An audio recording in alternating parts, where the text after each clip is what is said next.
Nous allons maintenant nous intéresser à la convergence de séries plus générales que celles à terme réel positif. Pour cette dernière, nous avons vu que la situation est relativement simple. La suite des sommes partielles est croissante, il suffit de savoir si elle est majorée ou non pour savoir si l'on a convergence. Dans le cas général, les choses sont plus compliquées. Vous verrez en sup et en sp plusieurs critères qui vous permettront d'affirmer si une telle série est convergente ou pas. Et nous allons commencer par parler de séries absolument convergentes pour pouvoir introduire les premiers critères.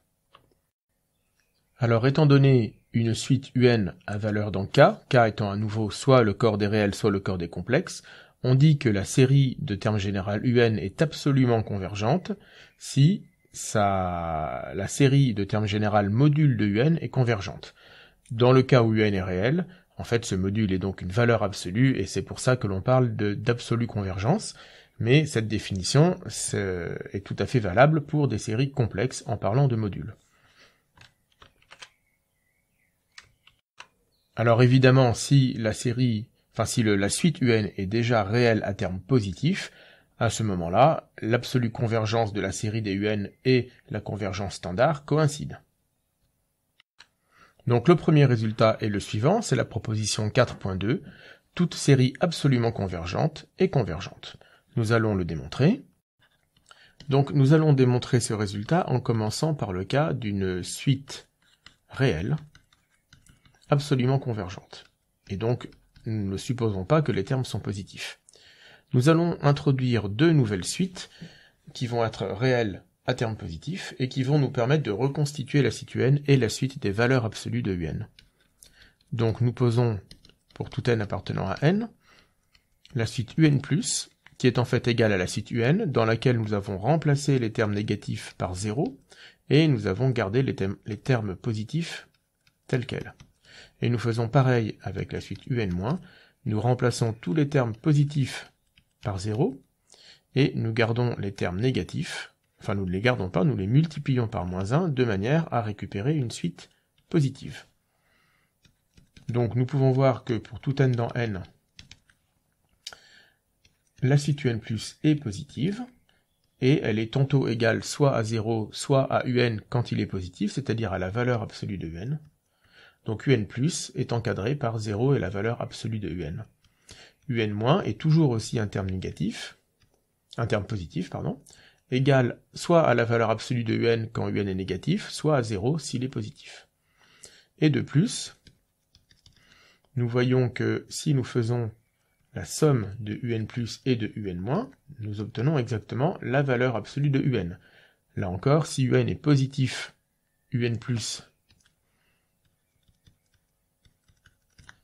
est égal à la valeur absolue de UN, et UN- est égal à 0. Et si UN est négatif, UN+ est égal à 0, et UN- est égal à la valeur absolue de UN. Donc, par somme, nous récupérons la valeur absolue de UN.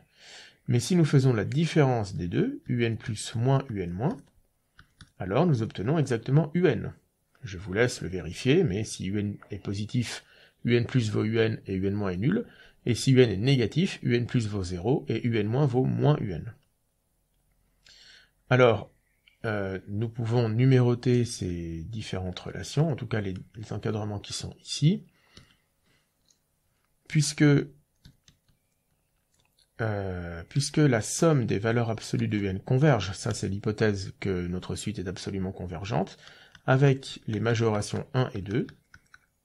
Avec la majoration 1, nous obtenons que la série des UN+ converge, et nous obtenons, avec la majoration numéro 2, que la série des UN- converge. Et par combinaison linéaire, la série des UN, qui est égale à la série des UN+ moins la série des UN-, converge aussi.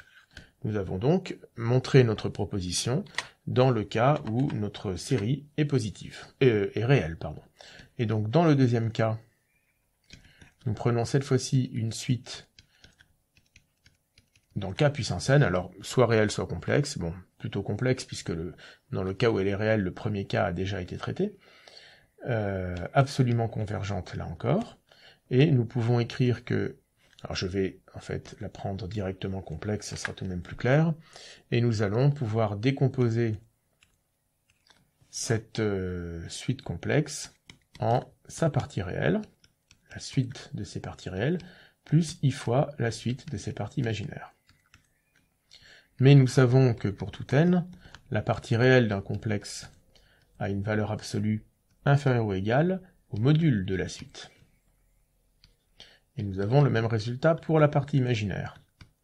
Donc, là encore, puisque la série est absolument convergente, la série des modules converge. Donc, avec les deux encadrements précédents, la série des valeurs absolues de la partie réelle et la série de la valeur absolue des parties imaginaires convergent. Avec le premier. Donc ce sont deux séries absolument convergentes. Donc avec le premier cas, les séries des parties réelles et des parties imaginaires convergent. Et à nouveau, par combinaison linéaire, la série des UN qui est égale à la série des parties réelles plus i fois la série des parties imaginaires converge, et nous avons donc fini de démontrer cette proposition 4.2 dans tous les cas. Alors attention, la réciproque est totalement fausse. Si une série est convergente, cela ne veut pas dire qu'elle est absolument convergente. L'exemple le plus célèbre est celui-ci. Posons pour tout n appartenant à n étoiles, la suite Vn égale à moins 1 puissance n sur n. Alors je ne vais pas détailler ici la démonstration de sa convergence, de la convergence de la série de terme général Vn, mais cette série est alternée. C'est ce qu'on appelle une série alternée. Très rapidement, mais un exercice de TD a été fait là-dessus dans le chapitre sur les suites. Vous pouvez montrer que la sous-suite des sommes, enfin si nous prenons la somme partielle, si Sn est la somme pour k allant de 1 à n dvk, nous pouvons montrer que S2n et S2n plus 1 sont adjacentes. Je ne le détaillerai pas. Donc, la série dvn converge. Mais, la série des valeurs absolues de Vn, c'est la série des 1 sur n. Et évidemment, nous savons qu'elles divergent. Autre exemple où nous allons utiliser la même suite Vn, nous pouvons poser pour tout n dans l'étoile la suite un égale à Vn plus 1 moins Vn. Donc, la série des un est télescopique. Elle a donc même nature que la suite Vn.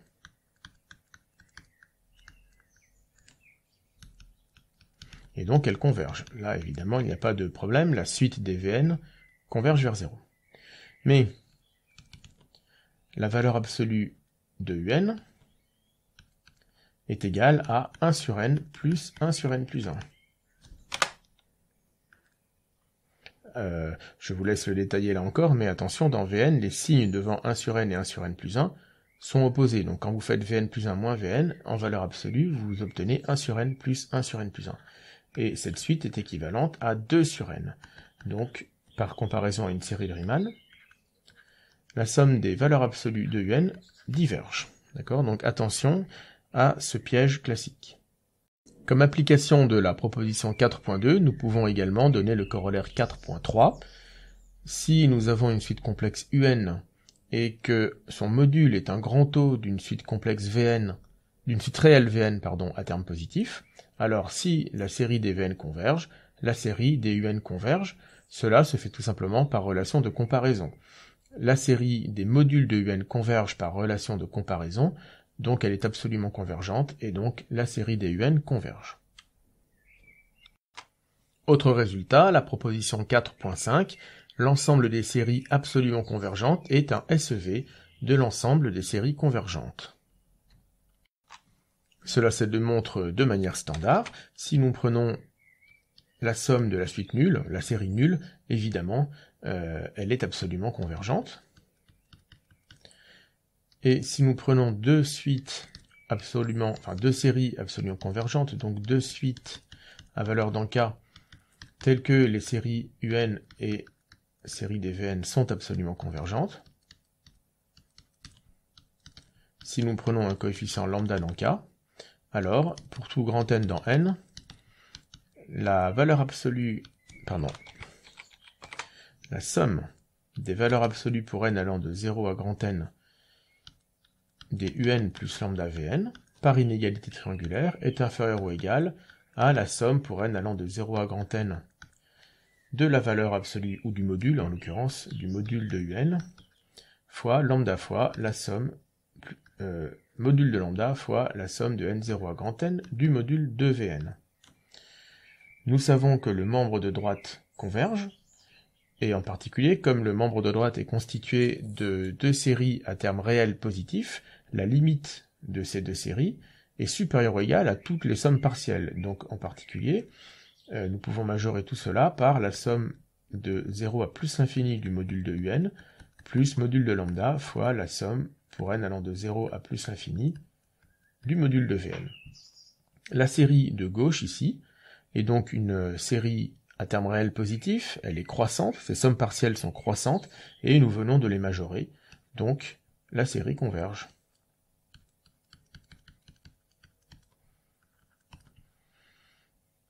Et donc, la série somme des un plus lambda Vn est dans l'ensemble des séries absolument convergentes. Nous avons donc bien montré la stabilité par combinaison linéaire, nous avons donc bien affaire à un sous-espace vectoriel. Pour terminer cette partie 4, nous pouvons donner l'inégalité triangulaire, ici adaptée aux sommes de séries. Si nous prenons un une suite complexe ou réelle, telle que la série des un est absolument convergente, alors la valeur absolue ou le module de la somme des un est inférieur ou égal à la somme des modules ou valeur absolue de un. Pour le démontrer, là encore, nous allons tout simplement utiliser l'inégalité triangulaire pour des complexes ou des réels et effectuer un passage à la limite. Donc cela se passe comme dans la démonstration précédente, soit un entier grand N. Nous allons tout simplement considérer la somme partielle des un. Nous prenons son module. Par inégalité triangulaire classique, ceci est inférieur ou égal à la somme partielle des modules. Et ensuite, nous effectuons un passage à la limite, tout simplement. Passage à la limite qui préserve, ici, l'inégalité. Passage à la limite, bien sûr, quand grand N tend vers plus l'infini. Nous savons que toutes les limites existent bien, puisque la série des un est absolument convergente, la série des un converge. Donc la première somme que j'ai ici écrite entre les modules est une somme qui existe. Et dans le membre de droite, là aussi, nous avons une somme qui existe par absolue convergence. C'est tout pour cette partie 4. Vous voyez que les résultats de sup sur les séries à termes généraux positifs sont en très petit nombre. Vous en verrez plus l'année prochaine.